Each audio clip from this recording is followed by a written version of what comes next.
evidence, science-based forensic evidence, documenting its controlled demolition. So I've traveled all around the world now in 23 different countries, speaking to groups of 100 to 700, and we're in Toronto, gathered by a group of very distinguished 9/11 researchers who have brought a distinguished panel of academicians to hear the evidence over a 4-day period, where we are bringing A to Z, everything that has happened at on 9/11 and around 9/11, for me particularly testifying as to the explosive demolition of these 3 high-rises.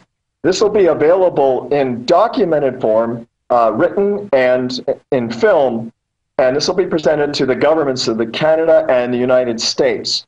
So we're all proud to be here together in one consolidated, very academic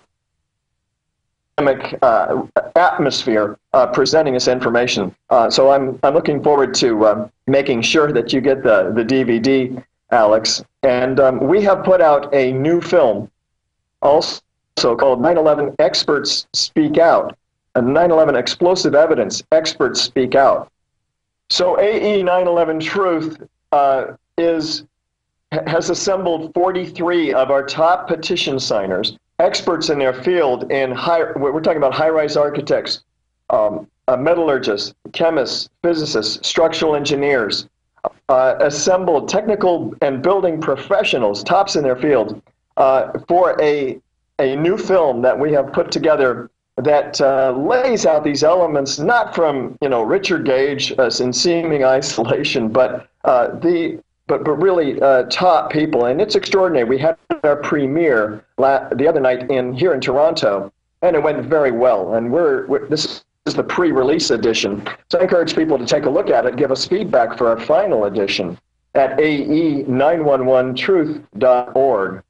We're very excited about that, as well as the video that you mentioned, Alex, the documentary on World Trade Center 7 with Ed Asner.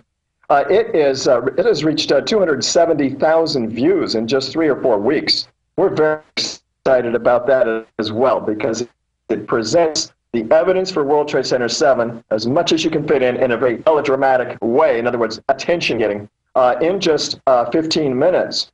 So, well, Richard, I'm encouraging everyone to take a look. Richard, again, this is a big deal. We went out on the streets of Austin and went up to 15 people randomly, saying, who will talk to us, and showed them video of Building 7 falling, and all but one said, looks like a controlled demolition. And that's the same feedback I get from everybody. But that's not just the falling of 7. I'm going to go out next week and show people the Building 7, and then show the police on CNN saying, get back, we're going to bring that building down, it's coming down, and Larry Silverstein, the owner, saying it. You start adding all that, and the blast points, the squibs, all of it. I mean, this is the greatest hoax in history. Is the hoax coming down? Because on the street, on radio, on foreign radio, all I get is people waking up. Firefighters, police, they're not even invited as first responders because the government knows that they're angry and know the truth. We've confirmed that from the 9/11 ceremonies coming up Sunday. And so what I want you in closing to speak about is your view. From my perspective, but you travel all over the world, the awakening's bigger than ever. But there's this new talking point by Slate, BBC, New York Times, just scores of publications that 9/11 truth is dead, nobody cares, we're discredited with no evidence.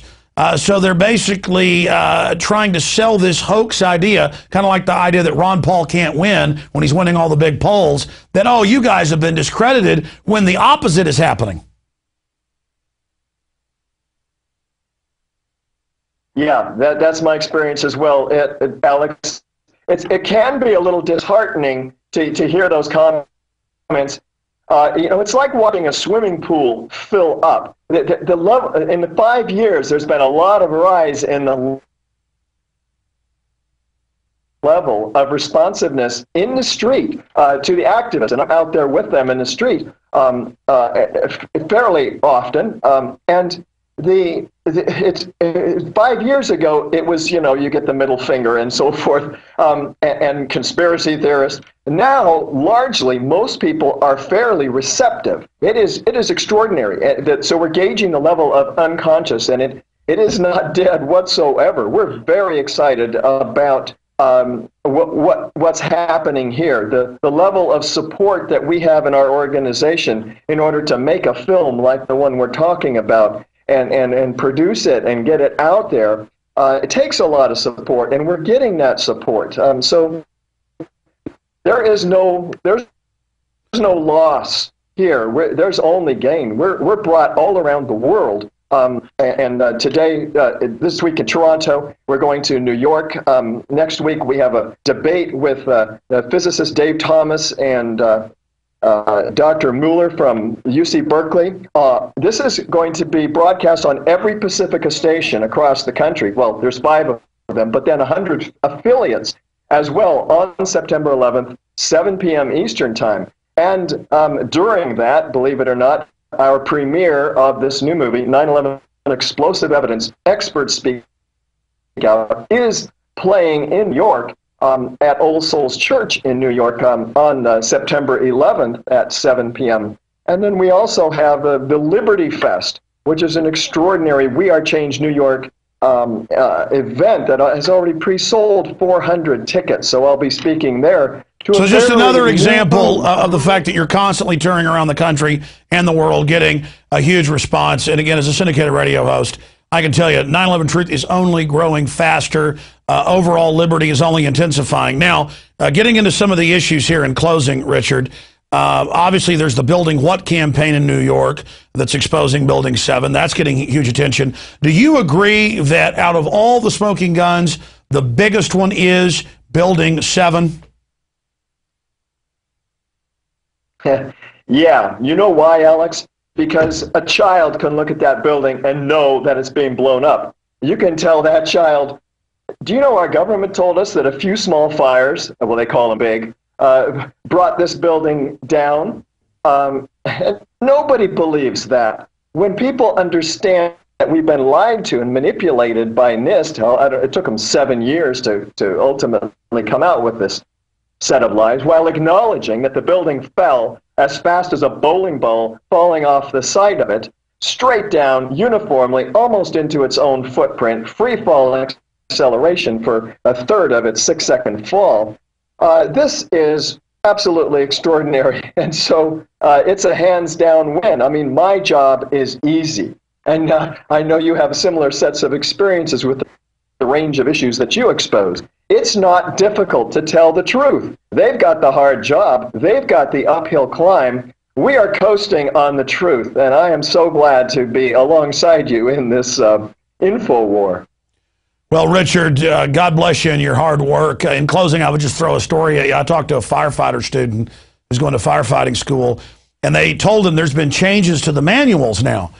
Before, they said steel started weakening at about 2,200, 2,500 degrees, depending on the type of steel, and it started melting depending on the type at 3,000 or more. But they said now that they're changing things, 1,000 degrees, they're saying will weaken and make a building fall in. So they're having to change insurance actuaries. The false science, false physics that the government has gone along with is changing reality, but only in fantasy land. We've seen countless big skyscraper fires in the 10 years since 9/11. None of them ever collapse. Still, it wouldn't be symmetrical. I mean, this is totally and utterly ridiculous. Your comment on that? Yeah, absolutely correct, Alex.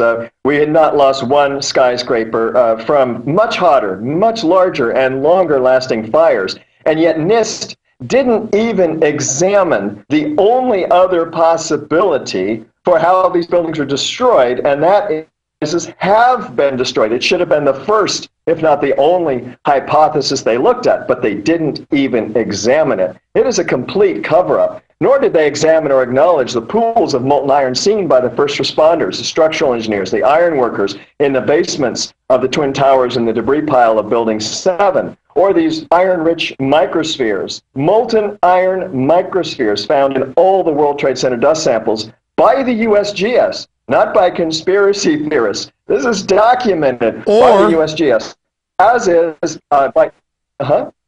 Or the BBC reporting Building 7 had fallen because of fires in its own footprint 25 minutes before it happened, and later admitting Reuters gave them a script. They jumped the gun on that. Or the police saying, get back, we've been told they're going to blow it up. I've talked to the officers, not just watch the news cams. And then the pro-official story people say, oh, you're saying cops blew it up. No, cops were compartmentalized, told, we're blowing it up, get back. So the cops were like, all right, they're blowing it up. Get back. And I remember that day on the news, on the radio, they said, we're looking at blowing up Building 7 to protect other buildings. Then they blew it up and said, we didn't blow it up. Richard Gage, God bless you, and thank you for joining us. And I know that a couple more anniversaries coming up here that we are going to be able to clearly show that 9/11 Truth has certainly, at least in the court of public opinion, exposed the true perpetrators. Thank you so much, sir. That's right, Alex. I'm with you on that one. Thank you so much. Thank you. Thank you, Richard. All right, that's it for this special pre-9/11 10th anniversary edition. We appreciate Richard Gage joining us, the rest of the crew doing a great job this week. I'll be back on the radio live this Sunday, 4 to 6 p.m., and then back Monday, 11 a.m., and back here Monday, 7 p.m. for InfoWars Nightly News. Richard's Skype was a bit choppy, but the information cut through, and that's what's important. Please, if you're not a subscriber to PrisonPlanet.tv, support alternative media. Go to InfoWarsNews.com and check out the special reports section, the nightly news section, the daily radio/TV section, my rants section at InfoWarsNews.com or PrisonPlanet.tv. And if you are a subscriber, think about purchasing another subscription and to give it to your friends and family, because then you share the gift of information and awakening, but you also support our growing operation. We couldn't have done any of this without you. And as the French philosopher said, Victor Hugo, no army can stop an idea whose time has come, or as V for Vendetta says, ideas are bulletproof. Be safe. Have a great weekend. And we will see you again back here 7 p.m. next Monday. I'm Alex Jones signing off from the front lines of the InfoWar. God bless you all.